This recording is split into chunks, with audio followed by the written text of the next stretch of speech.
কুণাল ঘোষের কাছে 2016-র এসএলএসটি চাকরি প্রার্থীরা কোর্টে স্থগিতাদেশ না উঠলে নিয়োগ সম্ভব নয়, তৃণমূল মুখপাত্র এমনটাই বলেছেন।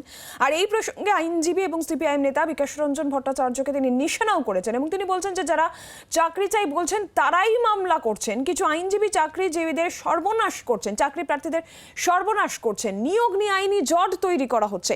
এভাবেই তোপ দেখেছেন তৃণমূল মুখপাত্র কুণাল ঘোষ। কুণাল ঘোষের কাছে আজকে 2016-র এসএলএসটি চাকরির প্রার্থীরা যান এবং সেখানেই তৃণমূল মুখপাত্র যেটা বলেন যে কোর্টের স্থগিতাদেশ না উঠলে নিয়োগ সম্ভব নয় বলেন তৃণমূল মুখপাত্র। আর এই প্রসঙ্গে আইনজীবী এবং সিপিআইএম নেতা বিকাশ রঞ্জন ভট্টাচার্যকেও নিশানা করেন কুণাল ঘোষ।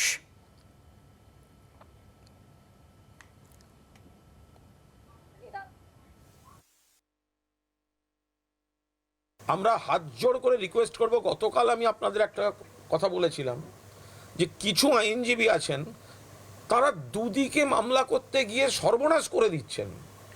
তারা যদি এদের থেকে দূরে থাকেন তাহলে এদের মঙ্গল হয়।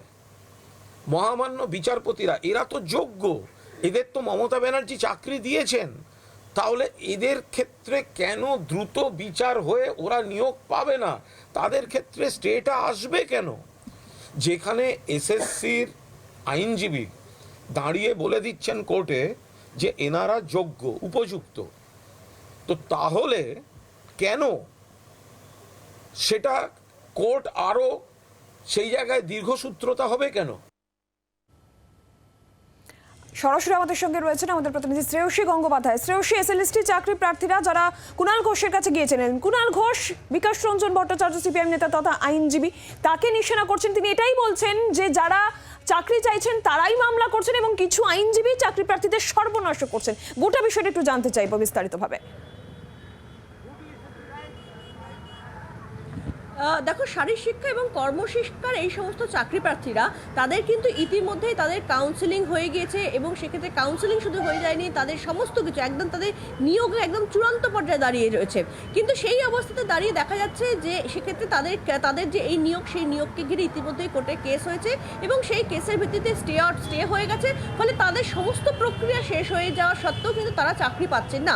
এর আগে এই শারীরশিক্ষা এবং কর্মশিক্ষার এই সমস্ত চাকরি প্রার্থীরা তারা জাস্টিস অভিজিৎ গাঙ্গুলির বাড়িতে গিয়েছিলেন, কুণাল ঘোষের বাড়িতেও তারা গিয়েছিলেন, কিন্তু সেখানে তারা দেখা পাননি। ফলে আজকে তারা এখানে কুণাল ঘোষের অফিসে তার সঙ্গে দেখা করতে যান। এবং তোমাকে জানিয়ে রাখি যে এই যে যখন সাক্ষাৎ হচ্ছে, সেই সাক্ষাতের সময় কিন্তু স্পষ্টত কিন্তু কুণাল ঘোষ তিনি যেটা অভিযোগ করছেন, তিনি বলছেন যে এই চাকরি প্রার্থীদের ক্ষেত্রে তিনি বলছেন যে এদের ক্ষেত্রে সবথেকে বড় সমস্যা হচ্ছে যে তিনি বিকাশ রঞ্জন ভট্টাচার্যের বিরুদ্ধে তিনি তোপ দাগছেন যে বিকাশ রঞ্জন ভট্টাচার্য এবং তার অ্যাসোসিয়েটসরা তারা এদের থেকে বিভিন্ন সময় অর্থাৎ এরা যাতে চাকরি পান সেটার জন্য কিন্তু তারা বিভিন্ন সময় এদের থেকে তারা 27 লাখ টাকা নিয়েছেন। 27 লাখ টাকা নিয়ে যাতে এরা চাকরি পান।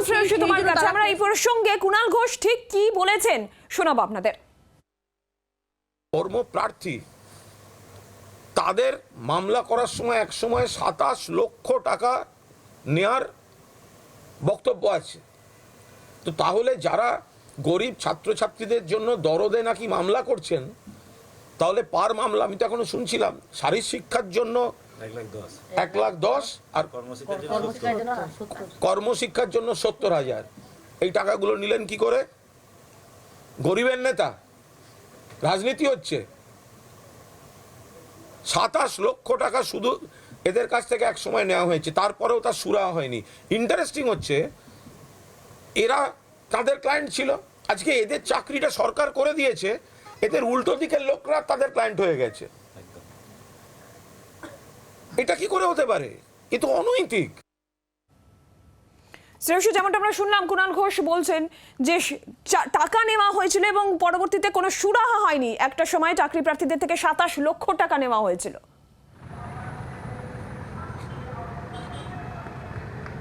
একেবারে তিনি যেটা সব থেকে বড় অভিযোগ তিনি বলছেন যে বিকাশ রঞ্জন ভট্টাচার্য এবং তার যারা অ্যাসোসিয়েটস রয়েছেন অর্থাৎ আইনজীবীরা তারা একসময় এই চাকরি প্রার্থীরা যাতে চাকরি পান তাই জন্য তাদের হয়ে কেস লড়ার জন্য তারা 27 লক্ষ টাকা দিয়েছিলেন। এখন বিষয় হচ্ছে এখন এদের চাকরি পাওয়া প্রায় সুনিশ্চিত নিশ্চিত হয়ে গিয়েছে, কিন্তু এখন একদল তারা অভিযোগ করেছেন কোর্টে গিয়ে যে যাতে এরা চাকরি না পান। এখন এই যে দলটি অভিযোগ করেছে কোর্টে গিয়ে, তাদের হয়ে নাকি এখন বিকাশ রঞ্জন ভট্টাচার্য এবং তার অ্যাসোসিয়েটসরা তারা কোর্টে লড়ছেন। ফলে সেই জায়গা থেকেই কিন্তু কার্যত কুণাল ঘোষ তিনি যে অভিযোগটা করছেন, তিনি বলছেন যে এক্ষেত্রে একসময় যখন বিকাশ রঞ্জন ভট্টাচার্য এবং তার অ্যাসোসিয়েটসরা এই সমস্ত চাকরি প্রার্থীদের কাছে টাকা নিয়ে তাদের হয়ে লড়েছিলেন, এখন আবার তারা এদের যারা বিপক্ষ অর্থাৎ বিরোধী তাদের টাকা নিয়ে এদের যাতে চাকরি না হয় সেই জন্য তারা লড়ছেন। ফলে সামগ্রিকভাবে একটা দ্বিচারিতার অভিযোগ তুলছেন কুণাল ঘোষ, যেখানে তিনি বলছেন যে রাজ্য সরকারের প্রচেষ্টা এদের চাকরি নিশ্চিত হলেও কিন্তু কার্যত বিকাশ রঞ্জন ভট্টাচার্য এবং তার অ্যাসোসিয়েটস অন্যান্য যারা আইনজীবী রয়েছেন তাদের দ্বিচারিতার জন্যই কিন্তু কার্যত এরা চাকরিটা পাচ্ছে না, এদের চাকরিটা একদম শেষ পর্যায়ে গিয়ে আটকে রয়েছে। ধন্যবাদ শ্রেয়সী। একদিকে কুণাল ঘোষ তিনি যেখানে দ্বিচারিতার অভিযোগ তুলছেন, তার নিশানায় যেখানে আইনজীবী তথা সিপিআইএম নেতা বিকাশ রঞ্জন ভট্টাচার্য, অন্যদিকে চাকরি প্রার্থীরা, তাদের কি বক্তব্য শুনুন। পুরো প্রসেসটা এগিয়েছিল, কাউন্সিলিংও হয়েছে 2022-এর 18ই নভেম্বর আমাদের কাউন্সিলিং প্রক্রিয়া কমপ্লিট হয়ে গিয়েছিল, কিন্তু তারপরে কোনো একটা অজ্ঞাত কারণে যাই হোক আমাদের স্টে পড়ে আমাদের নিয়োগটা সম্পূর্ণ আটকে রয়েছে। এখন আমাদের একটাই অনুরোধ স্যারের কাছে যে স্যার আপনার তত্ত্বাবধানে যেহেতু আমাদের সিট ক্রিয়েট হয়ে আমরা কাউন্সিলিং পর্যন্ত যেতে পেরেছি এবং স্কুলও পেয়েছি, স্যার বাকিটুকুটা আপনি একটু আমাদের সহযোগিতা করলে আমরা হয়তো স্কুলে পৌঁছাতে পারবো।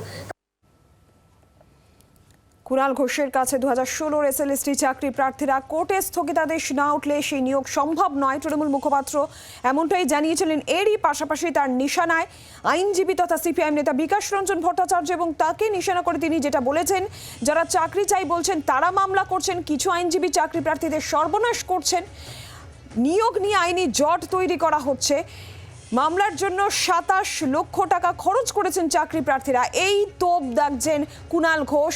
সামগ্রিকভাবে তিনি দ্বিচারিতার অভিযোগ করছেন, নিয়োগ নিয়ে আইনি জট তৈরি করা হচ্ছে, কিছু আইনজীবী চাকরি প্রার্থীদের সর্বনাশ করছেন।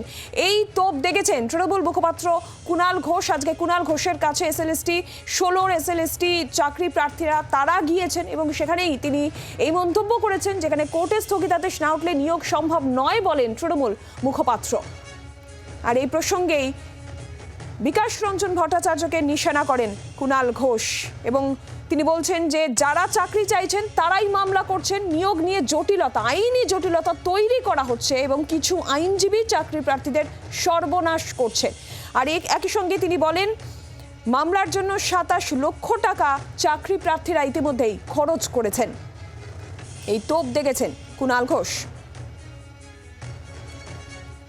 আমাদের সঙ্গে এই মুহূর্তে টেলিফোন লাইনে রয়েছেন আইনজীবী তথা সিপিআইএম নেতা বিকাশ রঞ্জন ভট্টাচার্য। বিকাশ রঞ্জন বাবু, কি বলবেন? কুণাল ঘোষ আজকে আপনার নাম করে আপনাকে তোপ দেখে যেটা বলছেন যে যারা চাকরি চাইছেন তারা মামলা করছেন, এটাও তিনি বলছেন যে এই নিয়োগ নিয়ে আইনি জটিলতা তৈরি করা হচ্ছে, কিছু আইনজীবী চাকরি প্রার্থীদের সর্বনাশ করছেন, এইভাবেই তোপ দেখেছেন আজকে কুণাল ঘোষ।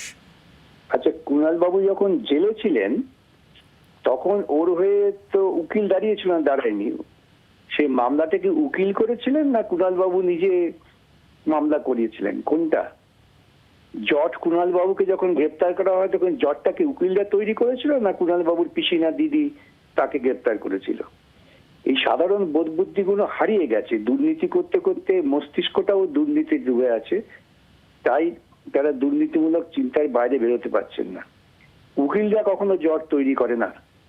দুর্নীতি হয়েছে, তৃণমূল কংগ্রেস চাকরি দিয়ে কোটি কোটি টাকা নিয়েছেন বেআইনি ভাবে, আদালত সেখানে স্থগিতাদেশ দিয়েছেন। কুণাল বাবুর যদি এতটাই দরদ থাকে তাহলে সরকারকে দিয়ে ঘোষণা করিয়ে দিন না একটা নোটিফিকেশন যে যত বেআইনি নিয়োগ হয়েছে সব বাতিল, এবং সেই বাতিল নিয়োগ ক্ষেত্রে যে শূন্যস্থান হবে তাতে যারা মেধা আছেন তারা চাকরি পাবেন। এই কাজটা করতে তো কুণাল বাবু বেশিক্ষণ লাগার কথা না। যদি তার সরকার সততার সঙ্গে মনে করেন যে যারা চাকরি প্রার্থী তাদের যুক্তিসঙ্গত দাবি আছে, আসলে ওদের না আছে যুক্তি, না আছে তর্ক, আছে কুৎসা, এবং কুৎসা করেই দুর্নীতিগ্রস্তরা চিরকাল বেঁচে থাকতে ভালোবাসেন। কুণাল বাবুকে এতদিন মনে হতো একটা দুর্নীতিগ্রস্ত হলেও সাধারণ ভাবনা চিন্তা করার সামর্থ্য আছে, এখন তো দেখছি সেটাও হারিয়ে ফেলেছেন। ধন্যবাদ আপনাকে। বিকাশ রঞ্জন ভট্টাচার্য সিপিআইএম নেতা তথা আইনজীবী টেলিফোন লাইনে ছিলেন আমাদের সঙ্গে। রাজ্য বিজেপি মুখপাত্র শ্রমিক ভট্টাচার্যের কি প্রতিক্রিয়া শুনবো। চাকরি প্রার্থী যারা আছেন তাদের প্রতি সম্পূর্ণ সহানুভূতি দেখিয়ে তাদের দাবির প্রতি আমরা দলের পক্ষ থেকে সলিডারিটি জানিয়ে শুধু একটা কথাই বলতে চাই যে যেটা হচ্ছে সেটা সম্পূর্ণভাবেই তামাশা। তাদের আবেগের সঙ্গে প্রতারণা করছে তৃণমূলের নেতৃবৃন্দ। বাংলার আওয়াজ, বাঙালির আবেগ, জি 24 ঘন্টা।